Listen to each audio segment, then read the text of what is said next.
पहाड़ों के बीच बसा एक छोटा सा गांव था, धूरा। वहां एक बूढ़े तेज तर्रार लेकिन दिल के बहुत अच्छे दादाजी रहते थे, जिनका नाम था लालू काका।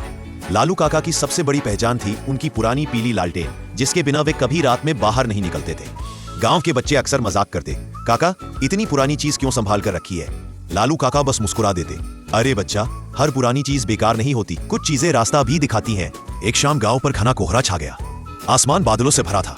अचानक गांव की ओर से एक डराने वाली खबर आई, किसी का बच्चा जंगल में खो गया है। गांव वाले घबरा गए। सब लोग टॉर्च लेकर इकट्ठा हुए, लेकिन तेज कोहरे और ठंडी हवाओं में रोशनी बहुत कम दिख रही थी।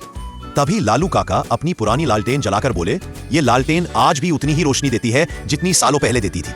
चलो हम बच्चे को ढूंढते हैं। गांव वाले थोड़े हैरान, लेकिन उनके साथ चल पड़े। जंगल में गुप अंधेरा था, सिर्फ लालटेन की हल्की पीली लौ रास्ता दिखा रही थी। किसी को कुछ दिखाई नहीं देता, मगर लालू काका लगातार बच्चों की तरह पुकारते, अरे छोटू डर मत, हम यहीं हैं। अचानक लालटेन की रोशनी पेड़ के नीचे कुछ चमकती चीज पर पड़ी। वह एक छोटा जूता था।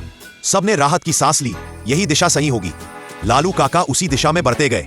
उनकी लालटेन की रोशनी एक एक पेड़, एक एक झाड़ी को चीरती जा रही थी। कुछ दूर जाने पर हल्की सी सिसकियों की आवाज आई, मम्मी मम्मी। लालू काका ने लालटेन ऊंची उठाई। एक छोटा सा लड़का कांपता हुआ पत्थर के पीछे दुबका बैठा था। उसे देखते ही सब खुशी से चिल्ला उठे।